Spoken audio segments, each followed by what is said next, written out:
Au sommaire de cette édition, nous recevons sur ce plateau le prophète Adolphe Jacques Ungoran, qui est le président fondateur du ministère de la puissance de la foi en Jésus-Christ, avec qui nous allons parler de cette grande veillée de prière qui se tiendra ce vendredi 13 octobre 2017, de 21h à l'aube à l'espace La Parole. Les femmes de l'Action des ouvrières du Christ de l'Église Assemblée de Dieu de la ville de Guiglo ont célébré la 35e édition de l'AOC. Actualité africaine au Congo-Brazzaville, le nouveau complexe scolaire inauguré par le président de la République, Denis Sassou Nguesso. Mesdames et messieurs, bienvenue dans cette édition d'information. Merci encore de choisir The Blessing Channel. Comme annoncé dans les titres, nous recevons avec beaucoup d'honneur, beaucoup de plaisir sur ce plateau pour vos téléspectateurs, le prophète Adolphe Ungoran Jacques, qui est le président fondateur du ministère de la puissance de la foi en Jésus-Christ. Comme on l'a dit, une grande veillée de prière annoncée pour ce vendredi 13 octobre 2017. Homme de Dieu, bienvenue sur ce plateau. Merci. En tout cas, c'est avec beaucoup d'honneur, beaucoup de plaisir nous vous recevons. Merci. Avant de parler du sujet proprement dit, il faut dire d'abord que vous revenez d'une grande tournée européenne. Commençons d'abord par l'île Maurice. Nous voyons en ce moment les images qui passent sur l'écran. Vous avez fait aussi la Belgique, l'Italie, la France, la Norvège et bien d'autres pays qui ont été impactés par vos temps de délivrance. Surtout, on vous connaît pour ça, des messages poignants, mais aussi des temps de délivrance. On voit en ce moment beaucoup de choses se passent au travers de vous. Malgré votre jeune âge, Dieu n'a pas regardé à cela et vous permet aujourd'hui de restaurer beaucoup de vie après un tour d'horizon et au regard de tout ce que Dieu fait dans votre vie en ce moment. Quelles sont vos impressions? Quels sentiments qui vous animent? D'abord, je voulais bénir le nom du Seigneur qui me fait la grâce de tourner dans toutes ces nations. Je n'étais rien et Dieu a fait de moi ce que je suis aujourd'hui. Je tenais vraiment à dire merci au Seigneur. Merci au Saint-Esprit pour tout ce qu'il fait par mes mains. Je lui rends toute la gloire. Aussi, dis merci à tous les pères de cette nation, parce que tu ne peux pas organiser un programme dans une nation si tu ne bénis pas la vie des pères, ceux qui détiennent la transfert spirituelle de cette nation. Donc pour cela, je voulais bénir le nom du Seigneur pour la vie de Papa Dion Robert, qui est le père de la nation, aussi pour le pasteur Papa Sam Manté, aussi pour l'archevêque Kodia Guy Vincent, le révérend Waou Wafo, pasteur Sanogo, aussi le révérend Amazou, Alexandre, que je voulais bénir. Ce sont les pères de cette nation que je voulais remercier, ainsi que d'autres pères que je n'ai pas pu citer les noms. Vous êtes aussi mes pères. Que Dieu vous bénisse. Voilà, je vous bénis afin que ce programme se déroule sur le contrôle de vos onctions, de votre esprit, au nom de Jésus-Christ. Merci beaucoup. Alors, vous avez dit, vous sortez aujourd'hui de votre antre habituel. On sait que le ministère de la puissance de la foi que vous dirigez parle aussi fait de grands programmes, des temps de délivrance, des temps d'enseignement. Aujourd'hui, vous êtes à l'espace La Parole. On sait que le Saint-Esprit vous utilise et votre humilité d'ailleurs grandissante et indescriptible. Vous avez la main sur le cœur, tout le monde en parle et vous bouleversez aujourd'hui le milieu ecclésiastique par vos programmes. Mais pourquoi aujourd'hui cette grande veillée de prière avec un thème « Que ferons-nous » ? Pourquoi ce grand programme et pourquoi est-ce que nous sortons de l'église ?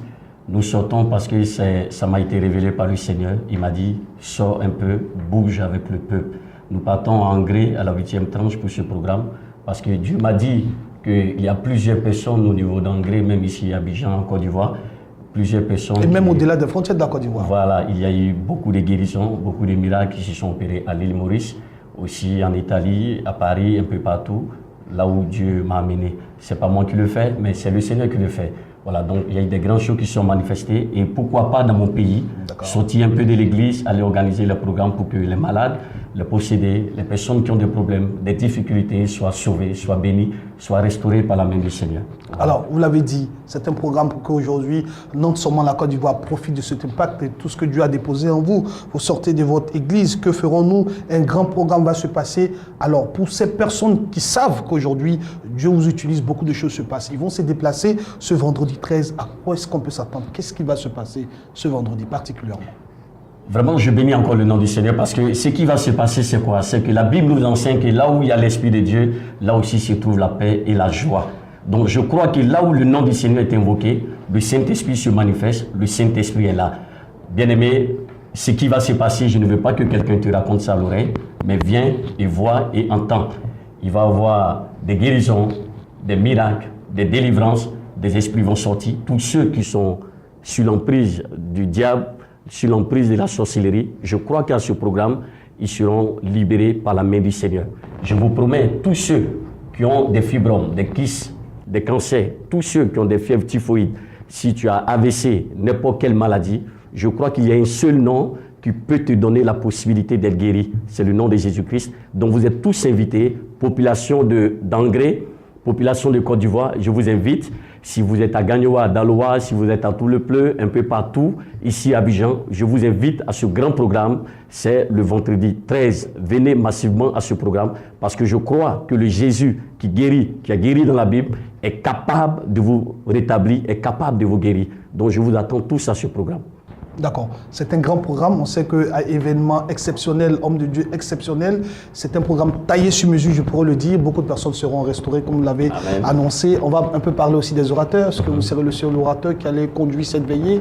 Est-ce que vous serez aussi accompagné de certaines personnes? Moïse a été le seul à faire sortir le peuple d'Israël de l'Égypte. Donc je serai le seul orateur par la grâce du Seigneur à ce programme. Voilà. On sait que vous l'avez déjà fait. C'est très important. Alors, prophète, aujourd'hui, toute la nation vous regarde. Beaucoup de personnes vous suivent à travers le monde entier. On vous connaît aujourd'hui pour cet temps fort. Pour la première fois, vous sortez de votre église, c'est le vendredi 13 octobre 2017 à partir de 21h. Quel est le message de la nation? Le thème de ce programme, c'est tiré du livre de Josué chapitre 1, où Jonas était dans le bateau. Il a été envoyé par Dieu, il a désobéi. Quelqu'un qui s'est rébellé contre Dieu, quelqu'un qui a désobéi à Dieu, s'est installé dans le bateau. Le thème de cette veillée, que ferons-nous? La mer doit se calmer. Que ferons-nous? Cette mer-là, elle doit se calmer. Il y a eu des personnes dans le bateau avec Jonas. Ils voyageaient et la Bible nous enseigne qu'au bon milieu de la mer, au bon milieu de l'eau, le vent a commencé à souffler, le bateau était agité et le marin et tous ceux qui étaient dans le bateau avaient peur. La Bible déclare que la peur était tellement montée dans le cœur que ces personnes étaient obligées de jeter les vêtements, de jeter les valises, de jeter les bagages. Vous savez que quand une personne voyage, la personne voyage avec ses vêtements les plus précieux. Nous voyons les gens aussi avec nos marchandises. Nous achetons des choses dans un pays pour amener dans un autre pays, dans la ville pour amener dans un village. Et la Bible nous enseigne que toutes ces personnes possédaient tous ces biens, mais à cause de Jonas, ils étaient obligés de jeter toutes ces bénédictions à l'eau. Donc il y a beaucoup de chrétiens aujourd'hui qui ont les bénédictions, mais ces bénédictions ne se manifestent pas parce qu'il y a Jonas dans les bateaux. Si vous avez quelqu'un comme Jonas dans vos bateaux, vous ne pouvez pas avancer. Nous avons vu Lot, mon frère Brio, qui était avec Abraham. Abraham ne pouvait pas avancer. Si vous avez un Jonas aussi tel que Caïn, voilà, toi Abel, ça peut tuer tes finances, ça peut tuer ta vie. Vous comprenez? Donc nous vous invitons, parce que Jonas, c'est la maladie qui est en toi. Jonas, c'est la sorcellerie qui se manifeste dans ta vie. Jonas, c'est ce qui ne va pas en toi. Et ces jours-là, nous voulons récupérer toutes ces maladies pour les jeter à l'eau. Donc, vous êtes tous invités à ce programme. Soyez là à ce programme. Vous êtes tous invités, bien-aimés. Merci, merci prophète Ungoran, merci d'être passé sur ce plateau. En tout cas, tout a été dit. Ce programme, comme il a dit, ne se raconte pas. Alors, une seule date, vendredi 13 octobre 2017, une seule heure de 21h à l'aube, un seul endroit. Ce jour-là, l'espace, la parole de la commune de Cocody, Angré, 8e tranche. Ce sera ce programme inédit. Nous souhaitons grand succès à ce programme. Nous disons encore merci, téléspectateurs, pour ceux qui nous suivent. Suivez ce programme et soyez là, ça ne se raconte pas. Homme de Dieu, tout le succès à ce programme. Merci beaucoup. Merci d'être passé. Merci mon frère Brio. Dieu vous bénisse. Amen. Alors nous continuons ce journal toujours en religion. Cette fois-ci, parlons des femmes de l'action, des ouvrières du Christ, des églises, Assemblée de Dieu de la ville de Guiglo, qui ont célébré la 35e édition de l'AOC, un événement aussi marqué par la présence des serviteurs et servantes de Dieu. Reportage. La 35e édition de l'Action des ouvrières du Christ en abrégé AOC des églises des Assemblées de Dieu de Côte d'Ivoire n'est pas passée inaperçue à Guiglo. Occasion pour plus de 500 femmes de l'AOC des églises des Assemblées de Dieu, temple du symbole de Guiglo et annexe de communier entre elles. Au cours des allocutions, Mme Baléontine, présidente du comité d'organisation, s'est félicitée de l'engouement autour de cette édition, non sans remercier les femmes et hommes pour leur implication dans la réussite des activités. À sa suite, Hélène Gauzé, présidente régionale des femmes AOC, prenant la parole, a rappelé le thème de l'année. Femmes, lève-toi et brille. Pour elle, ce thème rappelle aux femmes la nécessité d'œuvrer pour le Seigneur. Le thème de cette année, en Ésaïe 60, verset 1, c'est prendre l'engagement d'œuvrer fortement pour Jésus.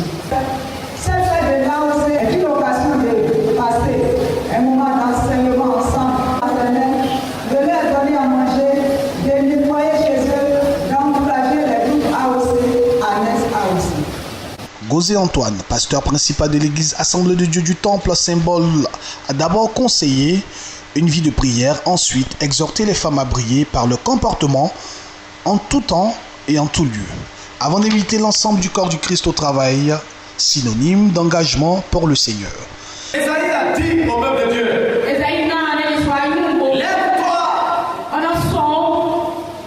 sors du mauvais lieu, abandonne tes vieilles habitudes, sors de ton comportement, quitte ton caractère, sors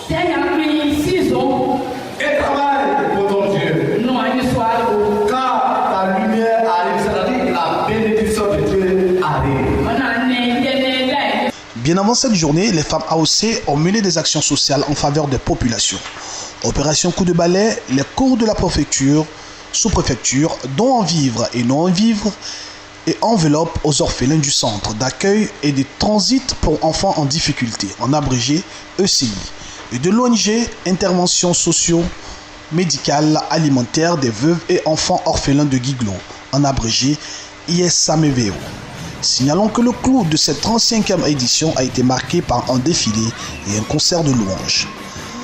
La 36e édition est prévue se tenir dans moins d'un an. Que Dieu vous bénisse. Nous restons toujours en religion dans ce journal. La 8e convention internationale de la mission évangélique Faith and Love s'est déroulée du 4 au 6 octobre 2017 dans la commune de Trècheville, dans le district d'Abidjan, au temple Canaan de cette église. Un thème, devenir une source de réveil, est le thème de cette convention dont le pasteur Alexandre Amazou était l'invité spécial dans la soirée du jeudi 5 octobre 2017. Suivons ce reportage pour mieux comprendre. Shiloh 2017, la 8e convention internationale de la mission évangélique Faith and Love du 4 au 6 octobre 2017 a mobilisé le peuple de cette église autour de son leader spirituel, le pasteur Josué Kamena. Durant 3 jours, les chrétiens de Faith and Love ont bénéficié d'enseignements et d'édifications de la part d'illustres hommes de Dieu de la Côte d'Ivoire et de l'Afrique. Le pasteur Alexandre Amazou, l'orateur du 2e jour de convention le jeudi 5 octobre 2017, a invité le peuple de Dieu à ne plus seulement subir les contingences de la vie, mais à anticiper. Motivez Dieu, motivez God par vos projets. By your project. Toi, tu as le projet. You have the project. Lui, il a la réponse. He has the answer. Mais attends, toi, tu as le projet, lui, il a la réponse. Pourquoi il répond à d'autres et toi, il te répond pas? Why did I answer some others and you don't answer? La réponse est simple. The answer is simple. Dieu répond à celui qui le motive. God responds to those who motivate. Parce que Dieu poursuit des intérêts. God pursue interests. Il ne poursuit pas une amitié. He doesn't pursue friendship. Pour l'homme de Dieu, la planification permet la réalisation des projets de Dieu dans la vie de l'homme. Le plan doit toucher votre vie personnelle. The plan has to touch your own life. La vie de ta famille. Parce que c'est en fonction du plan qu'on réagit et on travaille. According to the plan.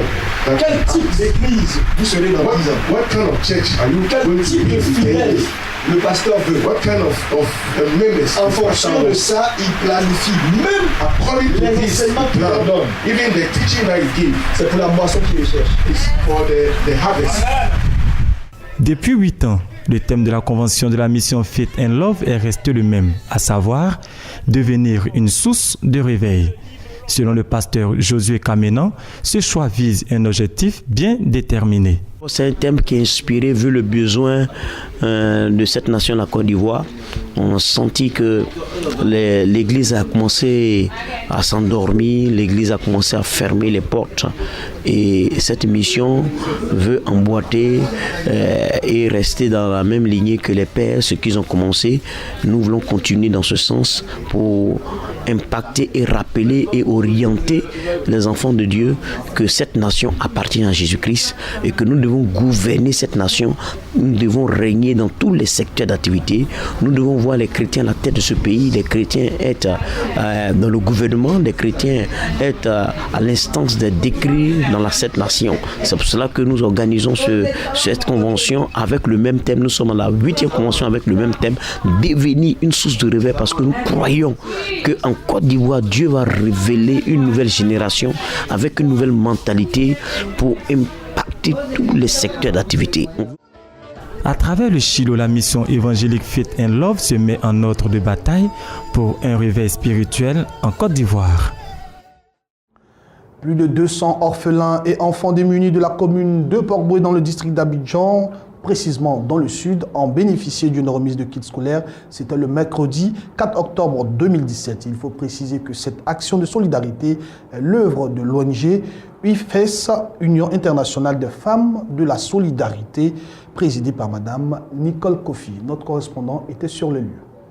N'est-ce pas la vraie religion que d'assister les veuves et les orphelins? À cette question, l'ONG UIFES, Union internationale des femmes pour la solidarité, a répondu par l'affirmative et par les actes à l'occasion de sa traditionnelle distribution de kits scolaires aux orphelins et enfants démunis le mercredi 4 octobre 2017 à Port-Bouët. Au total, 200 kits scolaires de primaire et de secondaire ont été remis à des jeunes enfants, tous aussi heureux que leur mère. Créé il y a plus de 20 ans, l'UIFES se donne pour objectif d'aider les veuves et les orphelins. L'organisation de Mme Nicole Kofi marque par ses actions les événements majeurs dans la vie d'une famille. Bon, vraiment, nous sommes là pour essayer un peu de soulager ces femmes et ces enfants. Donc, en les donnant les dons sur le plan social, les kits scolaires, en les trouvant des parrains pour essayer un peu de soulager leur loyer et tout, et puis les vivre du mois. Par ces actions, l'UIFES a déjà changé des vies qui prenaient une tragique trajectoire. C'est le cas d'Edwige, nouvellement admise au BTS. À travers cette ONG, j'ai eu la possibilité de continuer mes études. Parce qu'arrivé en terminale en 2014, après avoir eu le bac A2, il n'y avait plus de moyens pour continuer mes études. Et j'étais vraiment triste. Mais grâce à maman Nicole, l'ONG UIFES m'a pu me donner une bourse d'études de 3 ans. Parce qu'avec cette bourse d'études, j'ai pu continuer mes études et obtenir le BTS en ressources humaines et communication. Au-delà des actions ponctuelles, l'ONG UIFES œuvre au quotidien auprès des veuves pour leur permettre de se prendre en charge financièrement. À présent, l'actualité africaine dans cette édition d'information commençant par la Côte d'Ivoire, développement de l'entrepreneuriat inclusif. L'entrepreneuriat inclusif est important pour le développement des économies africaines basées en grande partie sur le secteur informel. En Côte d'Ivoire, précisément, ce type d'entrepreneuriat consiste pourtant à aider les femmes et les jeunes très peu financés par le gouvernement. L'entrepreneuriat inclusif pour l'autonomisation des femmes et l'emploi des jeunes. Les grandes entreprises aident les petites entreprises à plus de productivité et revenus en améliorant la performance des petites unités de production. Les ménages sont perçus comme des partenaires fournisseurs de matières premières et pas uniquement comme consommateurs de produits. Le potentiel économique de l'entrepreneuriat inclusif est important pour les pays africains caractérisés par la prépondérance du secteur informel. La Côte d'Ivoire a un taux de chômage et sous-emploi de 25%. 93,6% des emplois sont dans l'informel et 80% des entreprises sont des petites et moyennes entreprises. Dans des pays comme le Kenya, par exemple, où nous avons dans le secteur de la téléphonie mobile et dans les transferts d'argent près de 300 millions de dollars, que les personnes au bas niveau de l'échelle ont pu mobiliser. Nous avons des exemples en Inde par le coaching d'entreprises industrielles vis-à-vis des agriculteurs, permettant plus de productivité, plus de revenus, et ce qui permet à des centaines de millions de personnes de sortir de la pauvreté. L'absence d'incitation pour les grandes entreprises constitue un frein au développement de l'entrepreneuriat inclusif. À cause du manque d'informations sur les ménages et les petits producteurs, ce type d'entrepreneuriat ne bénéficie pas du soutien du secteur financier. C'est de trouver un moyen pour faire comprendre à l'entreprise que le meilleur moyen d'être rentable, d'être profitable, c'est en fait d'inclure ces groupes-là, que ce soit comme fournisseurs, que ce soit comme producteurs, que ce soit comme travailleurs. Donc non plus de les voir simplement comme une clientèle qu'il faut, n'est-ce pas, essayer, entre guillemets, d'exploiter, mais comme des partenaires dans le processus de production. Avec l'entrepreneuriat inclusif, les entreprises ont un objectif de rentabilité, mais également social, en incluant les femmes et les jeunes constituant la majorité de la population au processus de production. Cela permet la réduction de la pauvreté en touchant les personnes au bas niveau de l'échelle sociale qui ne perçoivent que 88 400 francs CFA comme salaire moyen mensuel en Côte d'Ivoire. Comme annoncé dans les titres pour cette actualité africaine au Congo-Brazzaville, le nouveau complexe Gompo-Lilou a été inauguré par le président de la République, son Excellence Denis Sassou Nguesso. Ce vaste complexe a été bâti sur une superficie de 6 hectares. Reportage. Le complexe scolaire Gompo-Lilou a été reconstruit sur une surface de 6 hectares sur le site des explosions du 4 mars 2012 dans le 5e arrondissement Wenzé. Il comprend en son sein 7 bâtiments dont 3 pour le lycée de 75 salles ainsi que 4 pour le collège de 100 salles de classe à raison de 50 élèves par cycle pour une capacité d'accueil de 54 élèves par classe. On y trouve aussi un amphithéâtre de 350 places, des logements destinés au personnel administratif, une bibliothèque, un centre multimédia, des salles de réunion, une infirmerie et un gymnase de 3000 places assises qui avait abrité les compétitions de tennis de table et de badminton lors des Jeux africains de 2015. Le gouvernement est au courant des difficultés du secteur, surtout en ce qui concerne le personnel enseignant et d'encadrement. Et le gouvernement prend donc l'engagement de tout mettre en œuvre pour résoudre ce problème.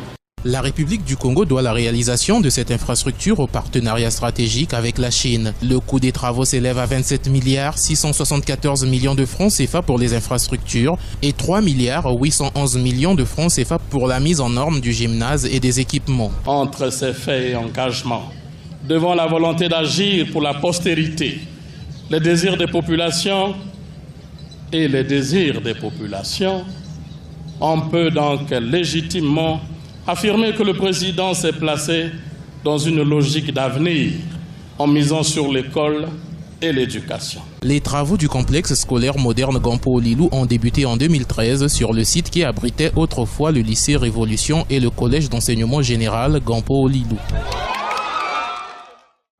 Parlons à présent de la lutte contre les mutilations génitales. À cet effet, les premières dames de la CEDEAO, communauté des États de l'Afrique de l'Ouest, se sont réunies au Niger, précisément à Niamey, à l'issue d'un forum pour éradiquer ce fléau. Les premières dames de l'espace CEDEAO, communauté économique des États de l'Afrique de l'Ouest, désormais ambassadrices de la lutte contre les mutilations génitales féminines et des violences basées sur le genre, les femmes et les jeunes en Afrique de l'Ouest. Cet engagement a été pris à l'issue d'un forum tenu ce jeudi 5 octobre à Niamey. Cette rencontre fait suite à la réunion des experts tenue les 2 et 3 octobre et celle des 15 ministres en charge du genre le 4 octobre afin d'affiner les documents cadres sur l'éradication de la fistule obstétricale en Afrique de l'Ouest et la promotion des droits des enfants.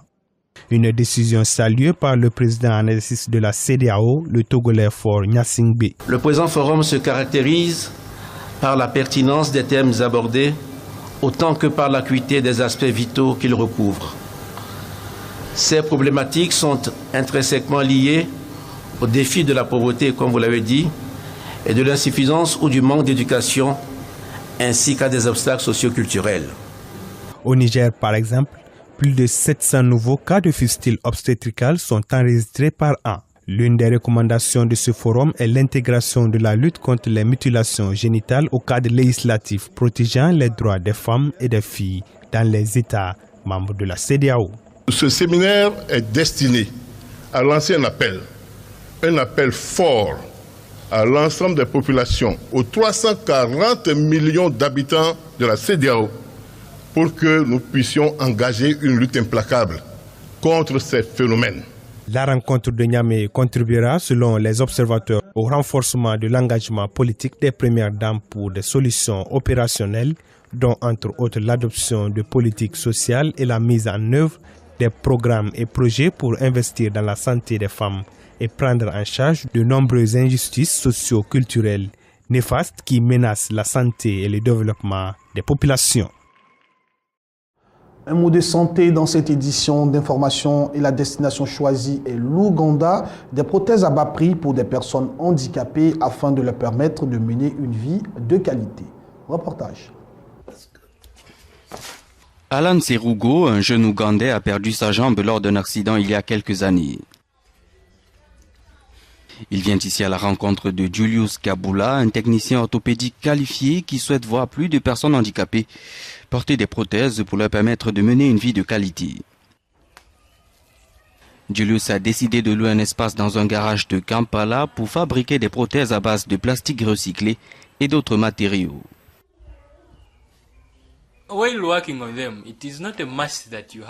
Il n'est pas nécessaire de leur dire qu'ils devraient revenir à leur ancien mode de vie. Mais nous améliorons leur situation de telle sorte qu'ils puissent se déplacer comme avant. Cependant, il n'est pas possible de revenir à ce que Dieu avait fait à l'origine. L'initiative de Julius Kabula sonne pour certains comme une réponse au calvaire que connaissent les personnes invalides. Dans les marchés, les bâtiments publics, vous savez, lorsque vous êtes handicapé, vous devez vous déplacer sur une surface plane pour ne pas avoir de problème. Et parfois, vous devez aussi trouver des toilettes publiques accessibles. Bref, il y a beaucoup de défis. L'atelier de Gabula produit des dispositifs de mobilité adaptables aux mains et aux jambes. Des produits qui coûtent entre 200 et 1300 $. Dans un pays où près de 2 millions de personnes vivent avec un handicap, il s'agit là d'une aubaine pour les clients les moins fortunés, qui doivent dépenser presque le double de ces sommes dans certains points de vente de la ville. Esther Nakamate se sert d'une prothèse depuis 2015. Grâce à cela, elle a pu, dit-elle, surmonter la stigmatisation et s'occuper plus facilement de ses tâches quotidiennes. J'ai pensé que ma vie était finie lorsque j'ai perdu ma jambe. Mais cette prothèse a été très utile et le technicien orthopédique m'a beaucoup encouragé et m'a dit que je marcherais et que je pourrais travailler à nouveau. Je ne connaissais pas les prothèses et je pensais devoir ramper toute ma vie. Après avoir reçu une formation sur la façon de l'utiliser, je suis maintenant en mesure de travailler normalement. Près de 150 personnes utilisent les prothèses fabriquées par Julius Kabula. Ce dernier envisage d'ouvrir un autre atelier dans l'ouest de l'Ouganda, à la frontière avec la RDC, pour répondre aux victimes de la guerre dans le pays voisin. Ce journal a été préparé par l'ensemble de la rédaction de Béni TV. Merci de l'avoir suivi. Bonne suite de programmes sur le Blessing Channel. Dieu vous bénisse. À bientôt.